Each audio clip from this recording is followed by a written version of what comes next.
마태복음 5장 13절에서 16절까지 말씀을 우리 한 목소리로 같이 읽겠습니다.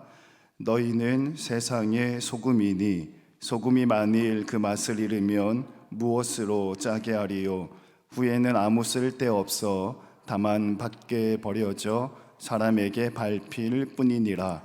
너희는 세상의 빛이라. 산 위에 있는 동네가 숨겨지지 못할 것이요 사람이 등불을 켜서 말 아래에 두지 아니하고 등경 위에 두나니 이러므로 집안 모든 사람에게 빛이 느니라.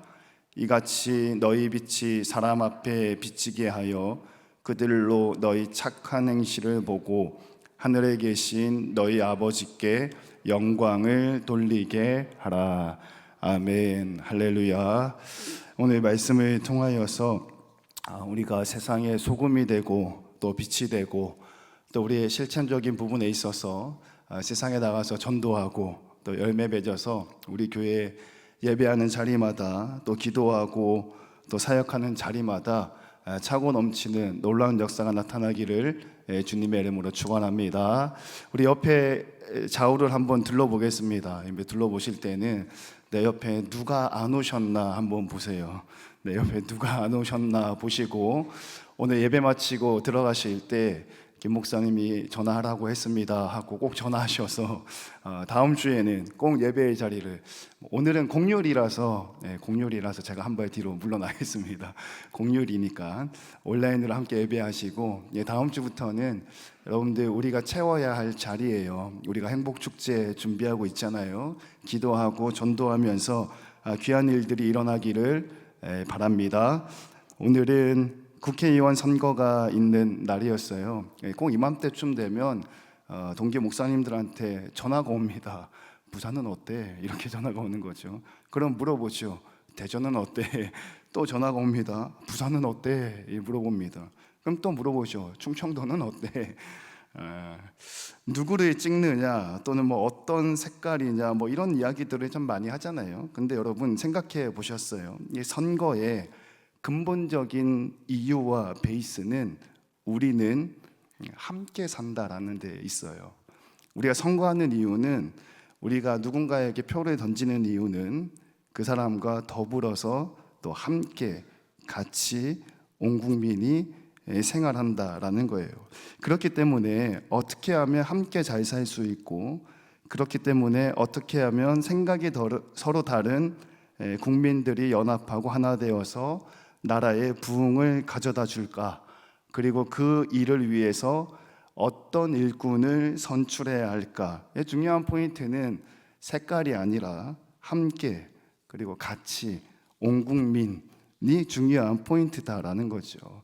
여러분, 이와 같은 맥락에서 오늘 본문 말씀은 우리에게 너무 잘 알려진 내용인데요. 너희는 세상에 무엇이다. 예수님 이렇게 말씀하십니다. 무엇이다 라는 것은 어릴 때부터 많이 들어와서 잘 알고 있습니다. 예수님 우리에게 뭐라고 그러죠? 너희는 세상에 소금이요 빛이라. 근데 이게 한국식으로 발음이 좀 잘 이렇게 순서가 안 맞는 것 같아요. 우리에게 익숙한 것은 너희는 빛과 소금이다, 이렇게 우리가 익숙해져 있잖아요. 근데 성경 말씀에서는 너희는 세상의 소금이고 또 세상의 빛이다, 이런 이야기를 했어요. 근데 예수님의 그 말씀에 보면 너희는 무엇이다 라는 그 단어 앞에 뭐라고 예수님이 말씀을 또 붙여서 이야기하시냐면 세상의 무엇이다, 이렇게 이제 설명을 하고 있죠. 근데 소금인데 세상의 소금이다 이렇게 설명하고, 빛이긴 빛인데 세상의 빛이다. 그리고 후반부에 가면 너의 빛을 세상에 비춰라, 너 이런 말씀도 나오고, 성경 말씀에 보면 이 세상에 관련된 단어들이 참 많이 등장을 합니다. 예수님은 왜 그냥 소금입니다 또는 빛입니다라고 이야기할 수도 있는 것을 굳이 세상에라는 단어를 넣어서 말씀을 하셨을까? 설교 서두에 잠깐 나눈 것처럼 예수님이 중점적으로 보고 있는 부분은 함께라는 거예요. 예수님이 중점적으로 제자들에게 말씀하고자 하는 내용은 같이라는 거죠. 그러니까 지금은 예수님 곁에서 예수님의 제자들이 함께 있지만 여러분 앞으로는 어떻게 된다라는 거죠? 예수님의 제자들이 예수님 곁을 떠나서 어디로 가야 되는 거죠? 세상에 들어가서 함께 지내야 된다라는 거예요. 예수님은 유명인이셨잖아요. 예수님 주변에는 항상 사람들이 많았고 또 병 고치는 역사들, 또 이적과 기사들을 많이 행하셔서 늘 존경받는 인물이셨고, 덩달아서 그 옆에 있던 제자들도 주목받고 존경받는 위치에 같이 있었다라는 거예요. 그러니까 예수님 곁에 있으면 그 제자들은 주목받는 거예요. 시선을 받는 거죠. 부러움의 대상이 되는 거죠. 왜냐하면 이 사람들은 세리의 자리에 앉아있던 사람들, 부러움의 눈빛보다는 경멸의 눈빛을 받아본 사람들이잖아요. 이 사람들의 삶의 이터는 어부였잖아요. 갈릴리 바다였잖아요. 주변 사람들로부터 죄인이라는 칭호를 더 많이 들었을 거란 말이에요.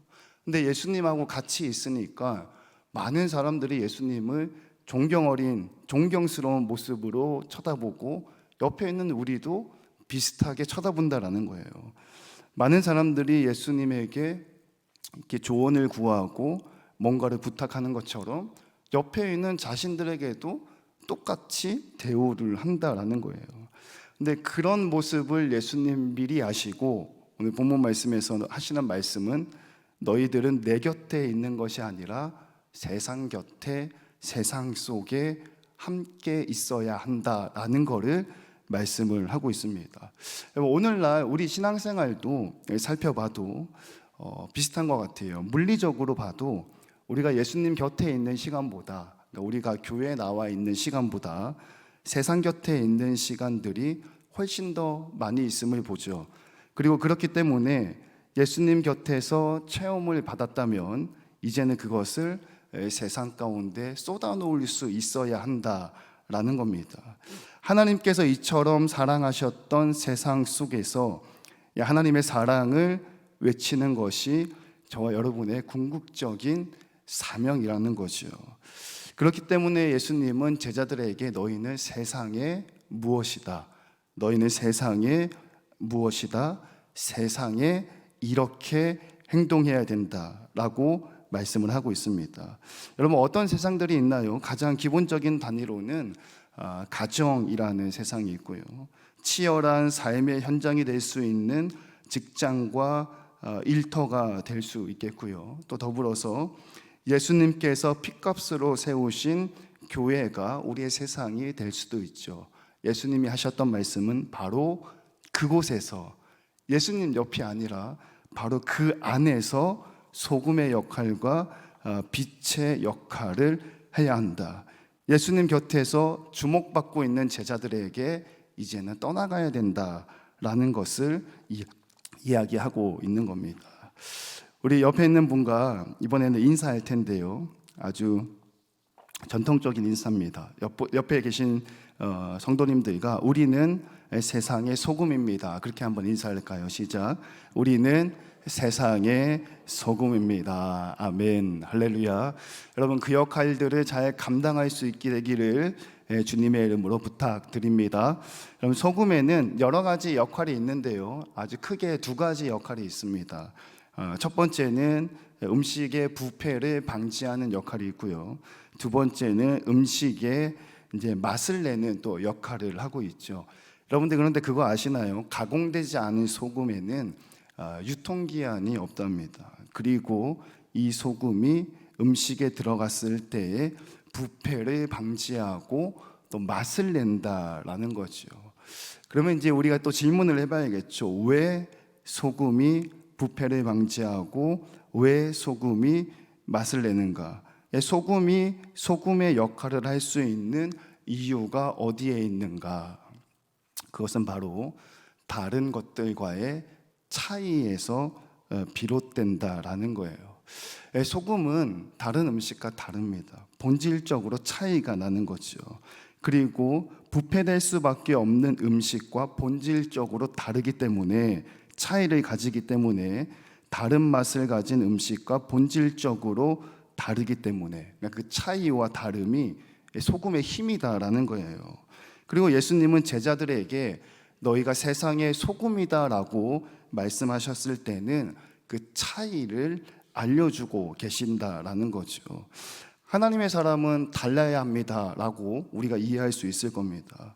예수님의 제자는 세상과 달라야 하고, 신앙인은 그렇지 못한 자들과 차이를 가질 수 있어야 한다라는 거죠. 여러분, 무엇이 그 차이를 만들어낼까요? 세상은 인본주의의 근본 이래에 인간 중심적으로 생각하고 행동합니다. 사람들이 모든 것을 할 수 있고, 하나님이 계신다고 하겠으나 하나님이 계시지만 어지러운 세상을 보니까 하나님은 힘이 없나 보다라든지, 그런 하나님보다 사람의 중심이 돼서 일을 하는 것이 보다 더 좋은 삶을 만들 수 있다라는 이런 인본주의 세상 안에서 하나님 중심의 신본주의를 외치는 것이 차이점이다라는 거예요. 여러분, 인본주의는 자기개발 도서를 열심히 읽습니다. 그러나 하나님 중심의 신본주의는 하나님의 말씀인 성경을 읽겠지요. 여러분, 인본주의는 육신의 건강을 위해서요. 실제로 그런 데가 많이 있어요. 큰 교회에 가면 1부, 2부, 3부, 4부, 5부 이렇게 있잖아요. 조금 이제 농담을 곁들여서 주일 1부 예배가 7시 이렇게 시작하는 교회들이 좀 있어요. 있는 교회들이요. 7시나 6시 반이나. 일부 예배 때도 사람들이 참 많이 온다 그래요. 많이 오는데 강단에 올라가서 딱 보면, 조금 농담을 곁들인 이야기입니다. 앉아 있는 분들의 옷 색깔이 아주 화려한 거죠. 노랗고 파랗고 빨갛고. 이해가 좀 되시나요? 예배 끝나고 다 어디 가려고요? 등산 가려고요. 등산 가려고 노란색 옷 입고 오고, 빨간색 옷 입고 오고, 도시락 들고 오고, 선글라스 챙겨 오고, 그 등산 스틱을 옆에 숨겨서 와서 예배는 드려야겠고, 운동원 가야겠고, 아주 일찍 시작하는 일부 예배는 그런 모습들을 종종 본다고 해요. 여러분, 인본주의는 육신의 건강을 위해서 새벽에 운동을 합니다. 그러나 하나님 중심의 신본주의는 영적인 건강을 위해서 새벽에 기도해야겠지요. 여러분, 인본주의는 자신의 이익을 위해서 공동체 생활을 합니다.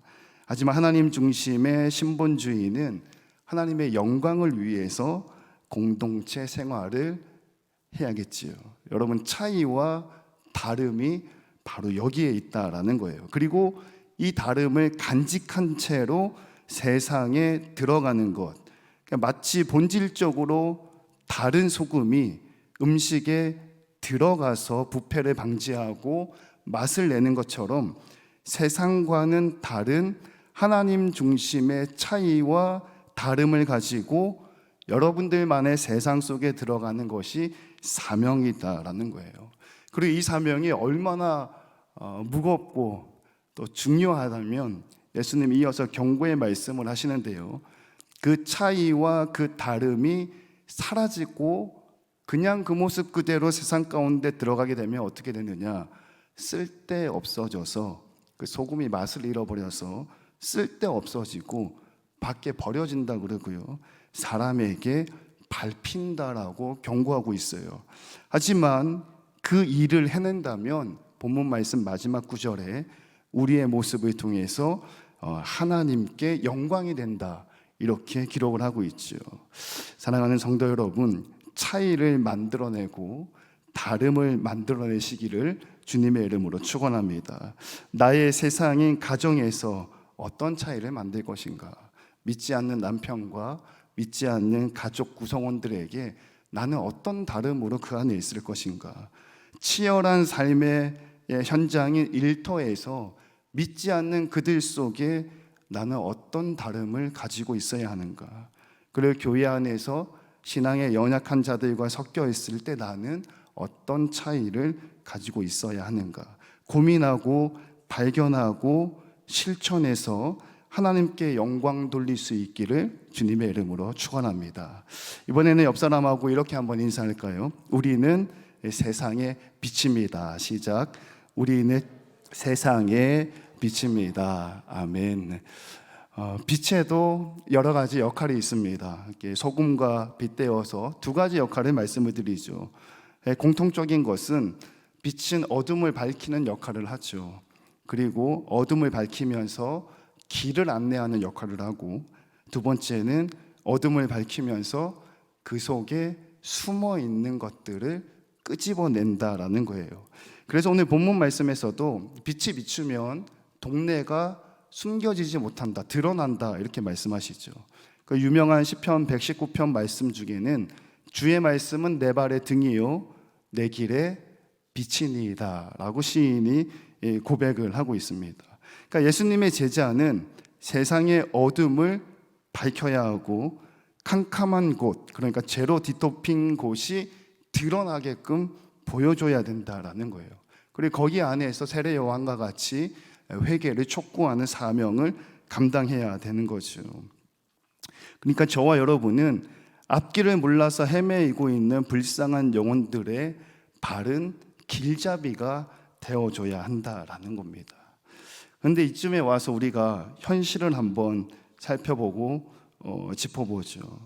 그러나 현실은 그렇지 못한 경우들이 참 많이 있는 것을 보게 됩니다. 예수님 분명히 우리는 세상의 빛이라 말씀하셨는데 세상은 아직도 캄캄한 것 같아요.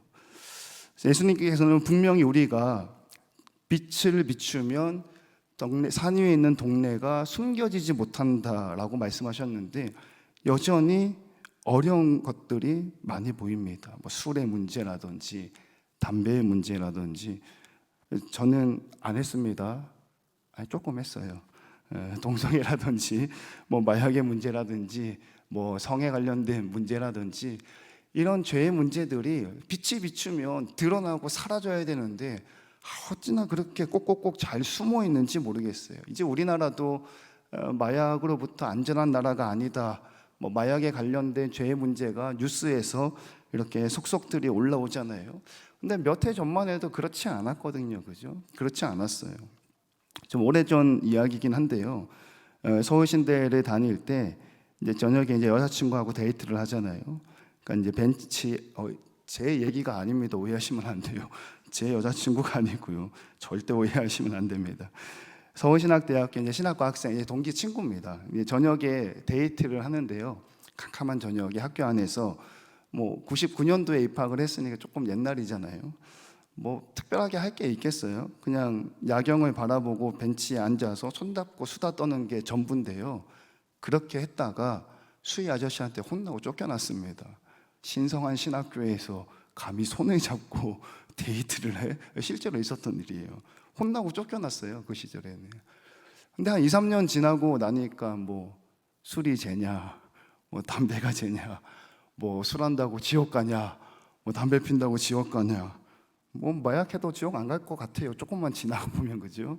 조금만 더 지나가 보면 동성애 문제, 성적인 문제가 아무리 심각해져도 그게 죄냐, 그런다고 지옥 가냐, 예수님이 다 용서하셨는데 뭐 이런 일들이 많이 있을 것 같은 게 걱정거리가 생기는 거죠. 하나님의 말씀은 빛이고 빛 대신 예수님께서 우리를 향해서 너희는 세상의 빛이다 라고 말씀을 하셨는데 왜 세상은 아직도 이렇게 캄캄한지 모르겠어요. 그 이탈리아의 조르지 아감벤이라는 베네치아 대학의 이제 교수님이 계셔요. 생존해 계신데 나이가 많으시죠. 1942년생인데요. 그분의 글을 읽다가 하나 깨달은 게 있습니다. 무슨 이야기를 하시냐면 우주의 끄트머리, 그러니까 우주의 가장자리 끄트머리는 항상 어둡다라는 거예요. 우주의 끄트머리 가장자리는 항상 어둡다. 왜냐하면 빛의 속도보다 우주가 팽창하는 속도가 더 빠르기 때문이다. 이렇게 말씀을 하시더라고요. 그리고 그 글을 읽으면서 목회자로서 신앙인으로서 하나님의 사명을, 빛의 사명을 감당해야 할 사역자로서 바로 딱 적용이 되더라고요. 그럼 세상이 왜 어두운지 아시나요? 우리는 분명히 빛인데 왜 세상은 아직 그 끄트머리가 어둡죠?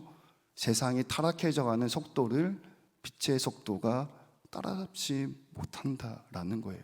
빛이 비추면 보이게 돼 있어요. 그런데 중요한 것은 세상이 악해지고 세속화되어져 가는 속도가 우리가 세상 가운데 빛의 역할을 해내가는 속도보다 빠르대요. 우리가 느리대요. 예수님이 능력이 없어서가 아니라, 말씀에 힘이 없어서가 아니라 그 일을 감당하는 해야 하는 저와 여러분이 느리대요. 우리가 느려서 세상이 타락해져가는 속도를 따라잡을 수가 없으니까 그 끄트머리는 항상 어둡다라는 거예요. 빛이 문제가 아니라 속도의 문제다라는 거죠.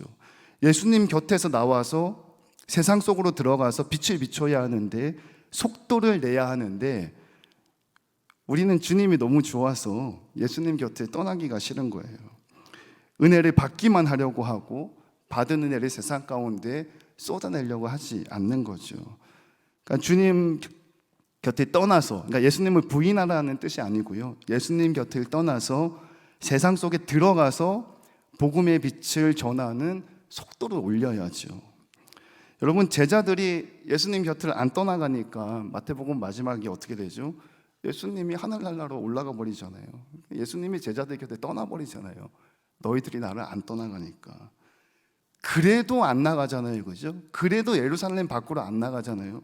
그래도 안 나가니까 박해라는 그 일들을 통해서 반강제적으로 세상 속으로 던져버리시잖아요.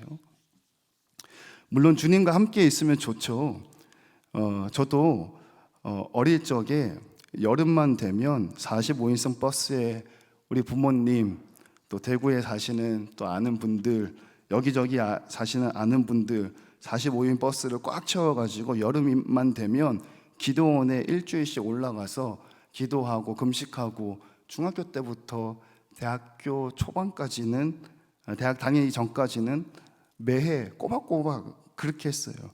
그냥 다 내팽개치고 산속에 한 달 정도 들어가 있다가 오면 참 좋잖아요. 아무 근심도 없고 아무 걱정도 없고 주님과 함께 있으면 너무 좋죠. 주목받고 또 배울 수도 있고 또 존경도 받고 얼마나 좋겠어요. 좀 몇 년 전에 있었던 일인데요. 아마 동서대학교로 기억을 합니다.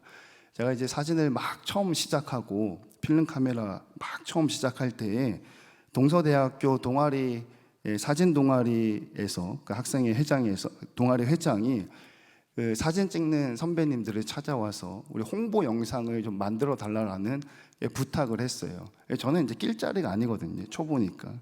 선배님 두 분이서 그 영상을 제작하기로 그 학생들하고 되어져 있었는데 한 분 선배님이 몸이 컨디션이 안 좋아가지고 대신에 제가 그 자리에 끼게 된 거예요.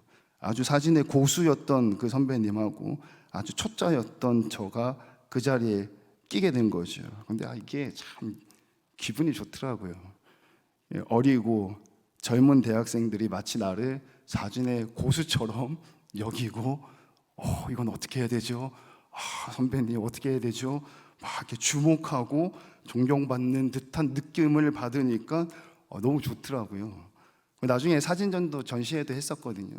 가니까 막 오셨냐고 막 이러고 사진 정말 못 찍는 때였는데 막 오셨냐고 그러고 옆에 계신 분 정말 잘 찍는 분인데 어떻게 하면 이렇게 잘 찍을 수 있냐고 막 기분이 좋더라고요. 여러분 주님과 같이 있으면 좋죠. 제자들 얼마나 좋았겠어요. 여러분 우리의 치열한 삶의 현장보다 하나님의 성전에 나와서 기도할 때가 좋은 거 아니에요? 참 믿지 않고 좀 어려운 환경 속에서 치열하게 살아가는 것보다 하나님 옆에 있을 때가 좋잖아요, 그죠? 있으면 좋은 거거든요. 근데 예수님 뭐라고 말씀하셨냐면 있으면 좋은데 가라는 거예요. 여기 있지 말라는 거예요. 교회 안에 있지 말고 교회 문턱을 넘어서 가라는 거예요. 예루살렘 안에 있지 말고 예루살렘 문턱을 넘어서 가라는 거예요. 안 가니까 억지로 막 보내잖아요. 예수님이 제자들에게 뭐라고 얘기하시냐면 사역 초반에 너희는 세상의 소금이고 세상의 빛이다 이렇게 얘기해요. 언젠가는 내 곁을 떠나서 세상 속에 쏙 들어가서 그 안에서 소금과 빛의 역할을 해야 한다라는 거예요. 그 오늘날 우리 교회가 해야 될 사명이 바로 여기에 있지 않겠습니까? 여러분 세상 속으로 들어갈 수 있기를 바랍니다. 여러분의 가정과 또 일터와 여러분의 삶의 현장 그 속에 들어가서 복음을 전해야죠. 여러분 예수님의 이름을 선포해야 되지 않겠어요? 예수님이 나를 위해서 십자가에 죽었다고 우리가 믿고 있잖아요. 그리고 그렇기 때문에 여기 왔잖아요. 그리고 그 예수님의 은혜가 나만을 위한 은혜가 아니라 하나님이 세상을 이처럼 사랑하사. 우리가 그것을 알려줘야죠. 여러분, 적어도 이단 사이비들보다는 우리의 진리의 속도가 더 빨라야 되지 않겠어요? 그죠? 여러분, 주님께서 받은 은혜, 주님께서 부어주신 그 사랑의 은혜가 이제는 세상 속에서 이루어내는 빛과 소금, 소금과 빛의 역할을 해야 됨을 믿으시기를 주님의 이름으로 축원합니다. 여러분, 말씀을 마무리하겠습니다. 제자들은 예수님과 같이 있으면서 기대감에 부풀어 있을 겁니다. 얼마나 좋겠어요. 맨날 눈치만 보고, 맨날 경멸의 눈빛만 받아보고, 맨날 거친 음성만 들어보다가 예수님 옆에 있으니까 사랑의 눈빛도 받고 따뜻한 말도 듣고 심지어는 존경도 받잖아요. 예수님 곁을 안 떠나려고 그러잖아요. 근데 예수님 얘기하시죠. 가라고. 내 곁을 떠나서 예루살렘 담장을 넘어서 내가 그랬던 것처럼 너희가 세상에 빛과 소금의 역할을 해야 한다. 오늘 이 말씀이 행복축제를 또 준비하고 있고 행사가 끝난다 하더라도 우리 교회 안에 주께서 새벽마다, 수요일마다, 또 저녁마다, 주일마다 주시는 은혜, 그 은혜를 여러분들의 세상 가운데 쏙 들어가서 소금과 빛의 역할을 감당할 수 있는 저와 여러분 되시기를 주님의 이름으로 축원합니다.